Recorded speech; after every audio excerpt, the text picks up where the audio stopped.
Welcome to LSICC Zoom service. Okay. We just talked about the bandwidth and all that. I'm just very grateful for Sue Brewer to speak today, and she's going to give an awesome message, I'm certain. I have this invocation that I like to say. Okay, I give thanks to Mother, Father, God, in the knowing we are directed and supported through the love and power of God. Okay, and then the statement of intent. I took care of basic keyword. Okay, we are fortunate to have a variety of speakers for Sunday services. By using guest speakers, we gain wisdom for all those who share. This is a church where we can worship the God of our own understanding, a place to experience joy and be uplifted, a place where we can gain strength and inspiration to share with all we meet throughout the week. We invite you to join us in the celebration of life, to nourish your spirit, and to enjoy the company of kindred souls. Then announcements. Anybody have any announcements? I have one. Okay. I have an email from Phyllis McCoy. I'm just going to read it. I'm in quarantine, Carol, with mild symptoms, thank God. Oh. My angels are so close and busy helping me. I would appreciate your prayers and those of others in our church family. Sending you love and gratitude, Phyllis. Oh, wow. So include Phyllis in our prayers for a gentle, speedy healing, please. Oh my gosh. Okay. We'll do the principles next. We believe in infinite intelligence. We believe that the phenomena of nature, both physical and spiritual, are the expression of infinite intelligence. We affirm that a correct understanding of such expression and living in accordance therewith constitute true religion. We affirm that the existence and identity of the individual continue after the change called death. We believe in our universal connection in spirit and that there is communication between the spiritual and physical worlds. We believe that the highest morality is contained in the golden rule. Whatsoever you would that others should do unto you, do we also unto them. We affirm the moral responsibility of individuals and that we make our own happiness or unhappiness as we obey or disobey nature's physical and spiritual laws. We affirm that the doorway to reformation is never closed against any human soul here or hereafter. And we affirm that the precepts of prophecy and healing are divine attributes contained in all sacred texts. Okay, so Sue, I would like to thank you again for being here, and you're on. All right. Thank you, Sue. I apologize in advance in case you hear any weird cat noises in the background, because they are everywhere. And I hope that what I'm about to do sounds good over the video and the Zoom. I haven't tried this before, so this will be something new. So I want to start with a little bit of a meditation. But before we do a meditation, we always sing in the silence, right? So bear with me. It's been a while, but it's kind of like riding a bike. Once you get back on it, it comes back naturally.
So deep, deep breaths, relax in your seat, be comfortable where you are.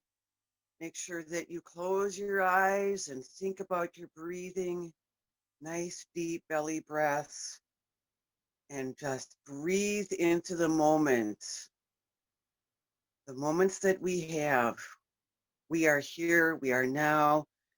Everything is just wonderful.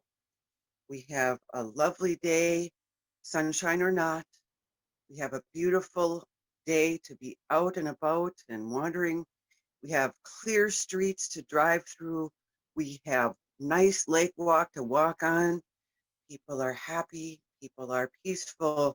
People are well. We are well.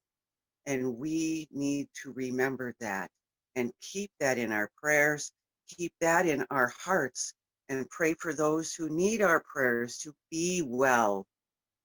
And we need to remember that it is not the disease, it is us who need to prevail. We need to move out into the universe and gather our strength and bring it back for those of us who need it most.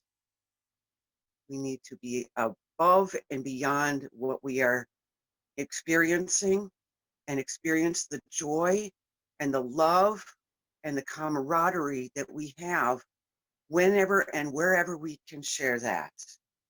It's hard during these days, but we will make it happen. We can make it happen. We are love, we are peace, we are joy, and we need to remember and share that as much as possible. Breathe deeply and remember who you are, where you are, how you are. You are love. You are peace. You are joy. Continue to breathe deeply. And I'm just going to play a little music while you think about the wonders of the world that are going on right now, above and beyond what everything is being told to us.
Breathe deeply.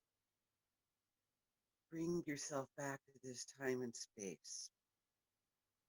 Bring yourself back to this world with a renewed spirit of joy and happiness and love and peace and smiles and joy and happiness. and the time of the season, anything you can do to bring yourself back to your own core of joy and peace and happiness.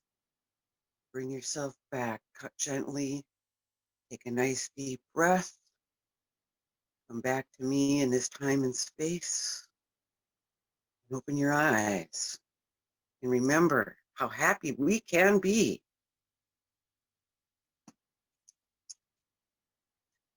Not being able to see all of you and not being able to know what's going on and to hear you, which is really hard. It's very difficult to be looking at my own face. um, but I just wanted to share with you today some things that I've learned this summer. Obviously, I've learned how to take long walks, and I've learned to watch what I've been eating. So yes, I have lost some weight. And so, yeah, it's kind of a benefit to that. But when you have barely anything else to do but to watch what you eat and to take long walks, a lot of things, just there's nothing, going on. There are too many things going on in my head, actually. One of the byproducts of going on my long walks is that I started off going to the gym. Well, that ended in March. And then I started walking on the lake walk, which was relatively clear and was very comfortable and safe for me until it got nice out and people started to be around more and people started being rude and people weren't wearing their masks. And I freaked out. So I stopped doing that and just walked out my front door and walked. Now, you got to remember, I live on a hill. We all live on a hill, but I'm in kind of halfway up the hill. So either I go downhill first and then come back, or I go uphill and then come back. So I started, and I tried doing side to side, but it doesn't matter because I have to go uphill or I have to go uphill. Which way? It's all uphill. And I'm not a fan of walking uphill, or I wasn't at least. So I started walking out my door and I would walk up the hill and I would walk along Skyline Drive. And um, long story short, I ended up to the point where I'd walk from my house to the corner where Kenwood and Skyline meet, walk across to the Copper Top Church, walk up Rice Lake Road, and extended my distance. This a couple of weeks doing this distance, couple of weeks doing that distance, couple of weeks doing this distance, and ended up going all the way to Arrowhead Road, and then coming back down to the church and then back home. Along that walk, there's a lot of car traffic, a lot of vehicles driving by, good-looking cars, crappy-looking cars, amazing-looking cars, normal-looking cars. And I started getting obsessed with looking at the emblem on the front of the vehicle. I would look at each vehicle as they drove by and I would say, Chevy, Ford, Audi, Cadillac, ooh, that's a Fiat. Oh my gosh, it's a Scion. I haven't seen one of those in years. So all of these different cars would be driving by me and I'd be, if I were a savant, I'd remember exactly how many kind of Fords went by, how many Chevys went by, how many Toyotas went by, but I'm not. So, and that doesn't matter. But I became obsessed, and I looked at the car emblems every time the car drove by, and I try to keep my perfectionism in the closet, but I'm not very good at that. So being a perfectionist, I would bum out when I couldn't catch the car's emblem, or if it didn't have one on the front or the back, I couldn't see it. So here I am looking at cars, and they're probably wondering, what am I looking at their car for? But I don't care anymore. So I'm looking at these cars, and I'm thinking to myself, wow, each one of them has a really unique emblem. So I started looking up online, what do the emblems mean? And one of them for the Chevy, it's got that kind of sideways crossy looking thing.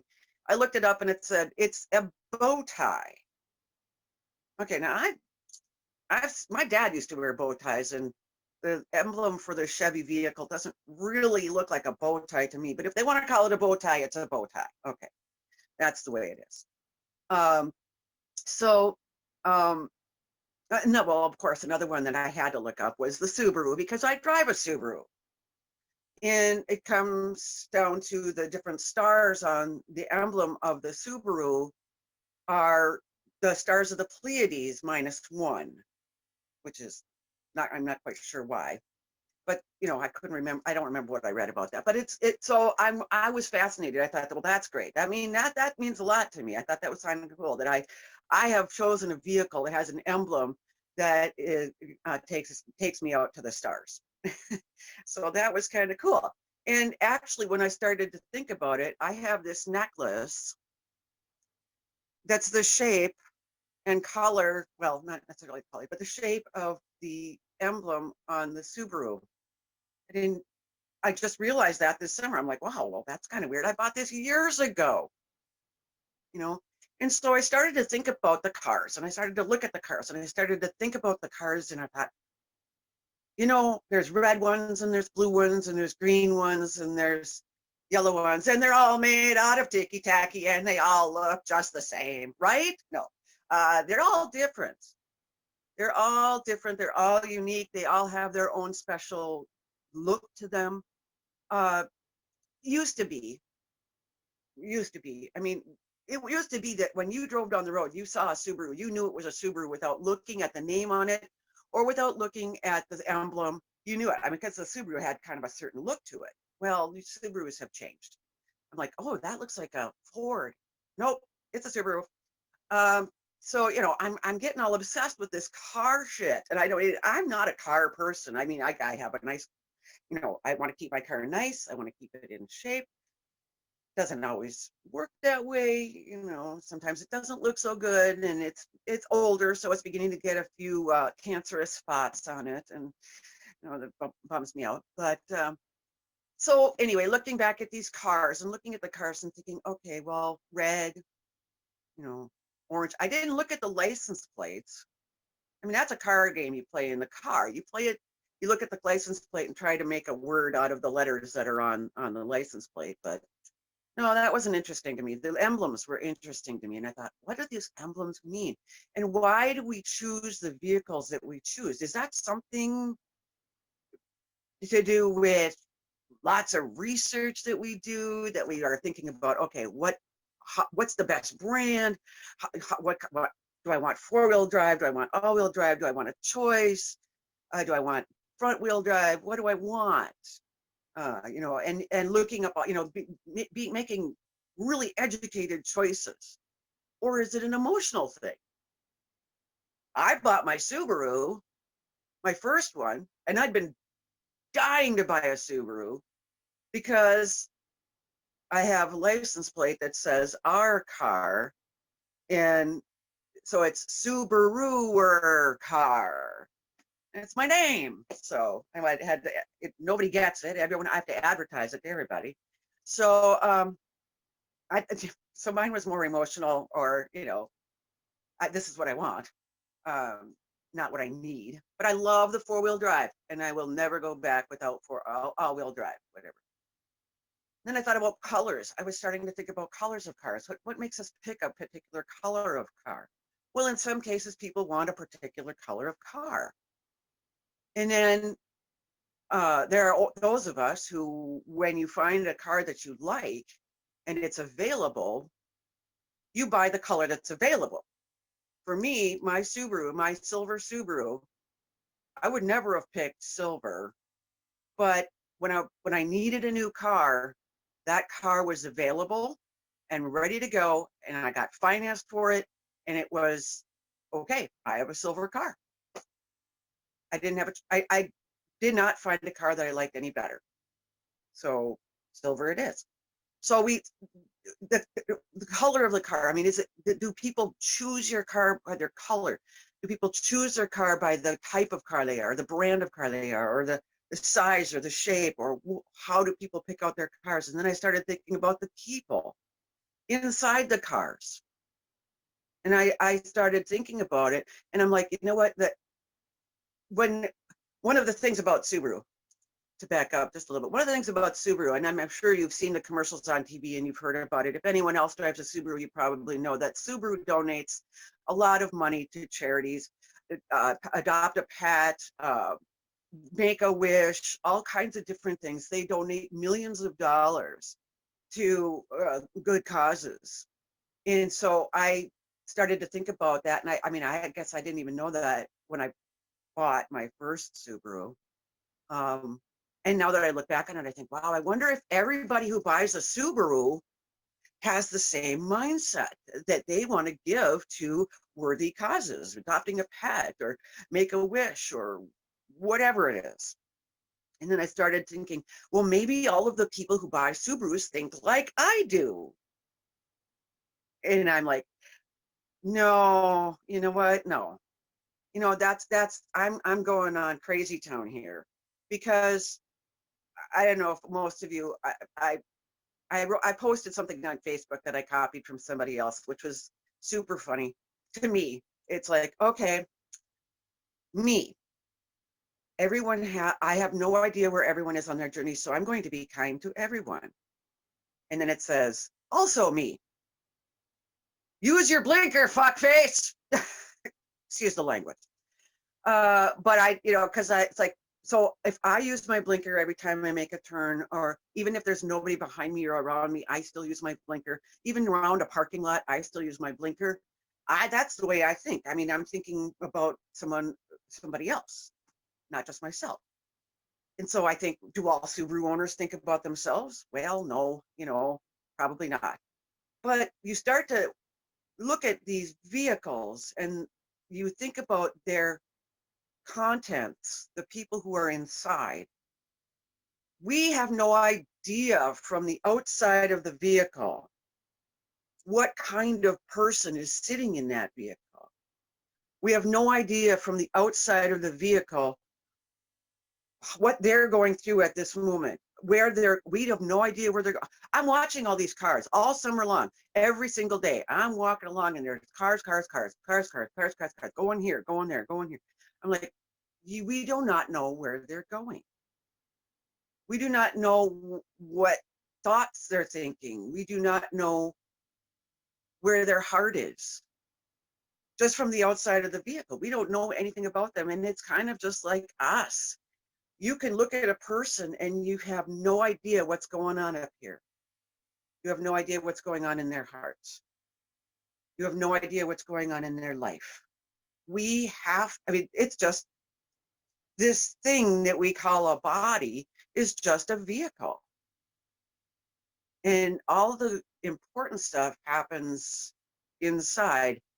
And what we project from this vehicle is what's important.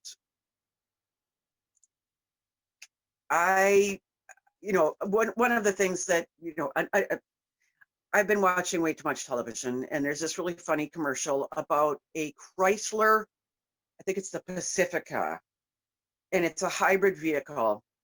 And there is a woman who is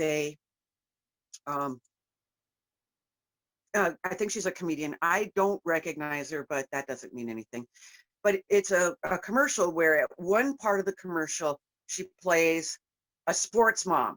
She's got the sports, makeup on, and she's got the jersey on, and the kids are in the back waving big fingers. And my kids have to go where they got to go, and I'm going to get them there in my hybrid, Well, okay. The next thing, she's trying to pretend like she's cool, mom, and she's like, "Oh, these back seat televisions are lit," and I'm like, whatever. And then in another part of the commercial, she's dressed up like a hippie, and she's like, "Oh yeah, and my hybrid runs on renewable energy, and I'm so cool." And she's pounding a drum, and she's like, "And this is the most, and it's so zen." And then the next part of the commercial, she plays this woman in a business suit who's saying, I get X amount of miles per 20 minutes of charge, and that's efficient, and that's important. One vehicle, 4 different possibilities. The possibilities are endless, phenomenally endless, of what's going on inside of the vehicles. behind the emblem that I see on their vehicle. It's one of those things where we have got to remember who we are inside, regardless of COVID, regardless of travel bans, regardless of um, lockdowns. A lot of people these days get mired down in the fact that, oh, well, I can't go here because, and oh crap, I have to wear a mask. Oh, this, oh, that. Oh, poor, poor, pitiful me. And it's frustrating and sad to see people getting so mired down in, well, politics too. We don't even go there. All of these things that are going on that we can't control, we must be able to control what we can project. I have a, not a face mask, but one of those neck gaiters, and it's the picture of the Cheshire Cat smile. So even if I can't physically smile at somebody as I'm walking through the store, I've got this grin on my face. Of course, it's a shit-eating grin, so nobody really knows what I'm thinking behind that mask, and nobody really knows what I'm doing up here either, or here. Nobody really knows what's going on inside another person. So we have to remember who we are. We have to project peace. We have to project love. We have to project joy and happiness. And everywhere I go, if I'm walking on the lake walk, I wave to people. I say howdy. I say hi, good morning, good afternoon. If people have a really cute dog, I stop and pet it if they let me. I go to the grocery store and I thank the people behind the counter. If they help me in some way or another, I thank them prolifically because I just profusely, whatever you want to say. I can't thank people enough for doing what they're doing, because I right now I wouldn't want to be in their shoes. I wouldn't want to be working in the grocery store. People are not pleasant to to people, but that doesn't mean that we cannot project that. We have to project our pleasantness. We have to project good feelings. I have a t-shirt that says good vibes only. I try to wear it, just kind of around the house, just so it's a little big right now, but so I try to remind myself all the time that I can make a difference by not being small-minded, not being mean and nasty and complaining and whining. I try to follow the rules. I do my best. And if I'm walking down the lake walk without my mask on, I have my little face, covering down here because we're outside. But if somebody walks towards me with their face mask on, I immediately pull it up. So, because I'm showing respect to them. I'm showing respect to the other parts. I'm trying to show respect, show decency, and be that person who maybe they'll get sparked from in that hope. And I have been extremely happy this year because of the fact that I have actually now got something in common with my perfect sister. The perfect one. She runs marathons. She is so amazing. She made 12 pairs of slipper jammies, the kind that have the feet and her grandkids absolutely love them. But she has 6 grandkids, but she made 12 pairs of these things, or sets of these things. Why? So that her grandkids' stuffed toy can be dressed in slipper jammies as well. She runs every day. I walk every day. Every once in a while, we get a chance to walk together. This is the first time in years that the two of us have bonded over something that we have in common. It's this exercise thing. And we talk about the clothes that we wear. We talk about the shoe wear. We talk about how long do you wear your shoes before you have to buy a new pair. You know, the little things that we have in common now make a huge difference in our relationship. And so it makes it's one more thing that I can add to my gratitude list of things that have positive things that have happened this year. I keep working on that to make sure that I don't slip into that icky negative place where I have a tendency to go. We all have the capacity to be happy. And some of us are happy looking at the emblem on a vehicle. Silly me. And some of us actually project our own emblem by having a tattoo or wearing a certain piece of jewelry, or we have our own emblems that we project. A little heart. Sometimes people wear a heart. I'm sure most of you remember Edna. Edna always had a butterfly on her shoulder. Edna's butterfly was her emblem. And yes, it would be kind of weird to put our emblem up on our forehead. But what I feel is when I put my mask on with the big grin on it, that's that's an emblem of mine. To smile, to be happy, to be outrageously joyous for no reason. And we need to think about what we are projecting and what is the emblem on the front of our vehicle, this vehicle that we have, and wear it proudly, wear it happily. And with happy in mind, I've got one more thing I want to do for you.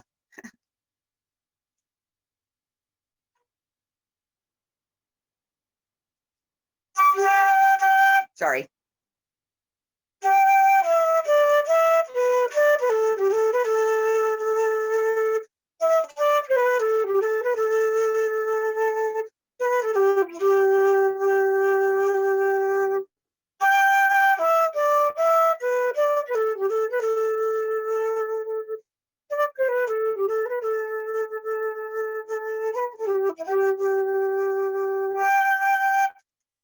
Thank you. Namaste.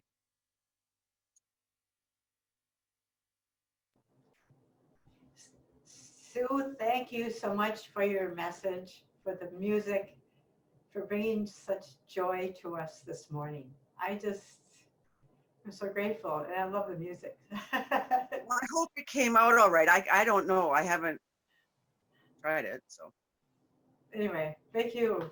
That's awesome. thank you.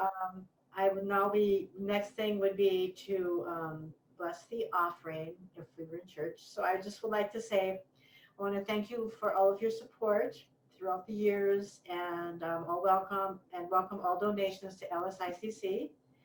And feel free to send them to 1414 East 9th Street, Duluth 55805 by mail, or through, I think, an online banking option. And I am grateful. So we can unmute ourselves. And then we have a church affirmation. We totally accept the belief that God is in charge of the affairs and direction of LSICC. We know that as our thoughts of trust and joyful anticipation join in harmony with the thoughts of all the members of this fellowship, we attract the right ministerial leadership to our spiritual community, and we are grateful. All right. And let's see, there's a benediction. Anola. Okay. This is what I really like it. Okay. The light of God surrounds us. The love of God unfolds us. The power of God protects us. The presence of God watches over us. Wherever we are, God is. Thank you and amen. All right. All right. So thank you, everybody. If any board members would like to stay on, we could chat for a few minutes, or else just wait till next Thursday. We have a board meeting next Thursday. Are you And I on? think I'm going to be speaking next week. Is that true? Next Thursday. You're speaking next Sunday, Lisa. You did say so. I got you on my calendar, lady. Lisa, in advance. Sue, your music came through so beautifully. You were in tune. It sounded really clear on my computer anyway. Yeah, Thank you mine so too. much for all your. So while you were this is my thing today. This is my symbol. Oh, wow. love it. That's excellent. And I have to say, I want to just tell this little synchronistic thing that happened right before I was on a walk before I came on to this, and I saw a car, and I just was checking what kind of car is this, and it's totally had no license plates, it was brand spanking new. I mean, it had nothing to say it was even bought from anywhere. It was totally black and beautiful. It had the thing that struck me was the handles. They were flush in with the side, like you couldn't touch. I don't know what kind of car it was. When I looked at this for the symbol, like you were addressing today, it was not anything that I'd ever seen before. So when you started your talk all about cars, I thought, whoa, of course, this is like Wow. Faith Community Church. So anyway, I had to share that story. Thank you, everybody. Good to see everybody. Thanks, Carol. Thanks, Love to Carol. see you. Thanks, Carol. Thank you, everybody. Ooh, thank you for your music and your meditation and your message. The music was just an especially wonderful gift. Thank you. Oh, such a pleasure. Thank you. Live music, Sue. It was awesome. Yeah, Thank it was. I had no idea you Recognize played the the last flute. tune, right? Yes. Wow, a regular Be musician. happy now. Yeah. Sharon, Dana, Gene and Sharon. Is that Gene or Sharon? Hi again, Carolyn. Hey, hey. Mhm. Sue, it was just awesome. I did not have any idea you played the flute and so Oh, yeah. beautifully. No, I didn't Yeah. either. Yeah, that was a really big surprise and a real delight. he plays the violin too. Yes. I Really? think we need to request a Christmas concert, Sue Brewer. I Wow. can make Christmas that. concert. I can do that. A Christmas concert and sing along. And Wow. go on. Yeah, sing along. Sounds Yeah. good. I unfortunately will not have my flute in Belize if I get to go there. When are you supposed to go, Sue? The 19th. Oh, wow. Wow, nice. Please. Yeah. You know how to live, girl. I try. You try. Yeah. Are they When will thinking you- they're when will going to you be limit back? are they thinking they're going to limit international travel? Do you think that maybe you won't be able to fly? Or are you concerned about flying? Well, I'm not concerned about flying. I'm not concerned about testing positive. I know that if I leave the country, I to go to Belize, I have to get tested. Yeah. And I'm not concerned that I have it. But I am concerned about, yes, that they might shut down international travel. Yeah. Yeah, like once you get there. Yeah. What Well, a place to get stuck, huh? Yeah, yeah, I gee, what a was shame. supposed to go to Mexico too, but I canceled because I was afraid I'd get down there and then stuck. Yeah. I have friends though from Colorado that they went there because I was supposed to meet them there, but they're already there. So people are flying. Yeah. Okay, yeah. Well, a friend of mine just flew from San Diego to Belize, and he's one of my classmates. My friend Dave, who lives in Belize, and Peter and I, we were all classmates together, and the three of us have kept in touch over the years. And so he just flew, and he got there, and he, had no problems. But that doesn't mean anything. I mean, I've still got 2 weeks, so. Yeah, right. Hey, Yeah. Sue, how many Yeah. miles is it that all the way to Arrowhead and back? From my house to Arrowhead and back is 6 miles. Wow. That's a lot. Yeah. Hats off, girl. It is. That's- fun. That's a lot, Sue. I don't think I could do that. There goes I know one. I couldn't. Yeah. And a Not lot of now. it's uphill. Oh, hey, I didn't think I could either. I mean, I started walking last November with 10 minutes, 10 minutes at a time. And it just eventually increased. So I think I'll go a little further today. Oh, okay. That felt good. Oh, I think I'll go a little further this week. Okay. You know, so. How long does it take you to walk those 6 miles now? How long do you walk? Well, I would say about an hour and 45 minutes, hour and a half, hour to 45 minutes, but that means I don't stop. That doesn't mean I don't pet the dogs along the way, and I don't stop and chat with people along the way. You know me, I can't stop talking. So I meet people and I say, hey, how you doing? I don't know. There was a nice young couple cleaning litter along Rice Lake Road one day, and I ran into them and asked them what they were doing, and they were cleaning litter, and so stuff like that. It takes longer if I stop and chat. Oh, yeah. So it's a good 2 hours at least out of your day I or will. in your day. Nice. Yeah. Yeah. You go early in the morning? When do you take off? It varies. Most of the time, around 2 o'clock. It's most of the summer. It was like when 2 o'clock rolls around and I haven't left the house yet, I'm going crazy. So that's when I would lace up my shoes and go out the door. So I've been out there earlier, depending on what's coming up in the day. I have a friend who Facebook messaged me on my birthday, and I hadn't talked to her. I hadn't physically talked to her or been, chatted with her for several years. And she saw a picture of me on Facebook that my sister posted, and she said, well, you're looking good. What are you doing? And I said, I'm walking. And she said, well, let's make a Friday walk day. So every Friday we get together and we walk, generally a slightly shorter distance, because she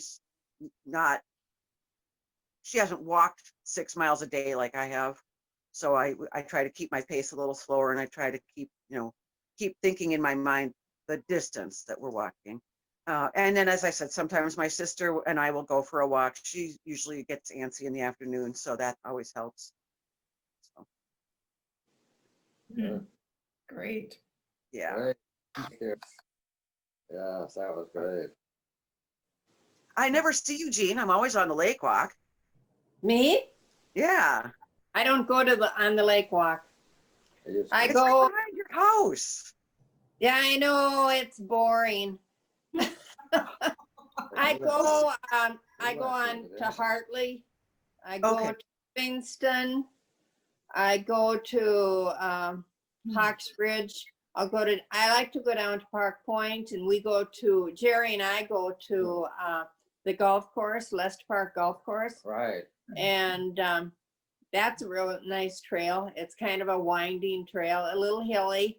And you get to see the lake too. Yeah. And then I go with Meg Kearns, and when I go with her, we take the steep trail, which is one of the steep trails in Hartley.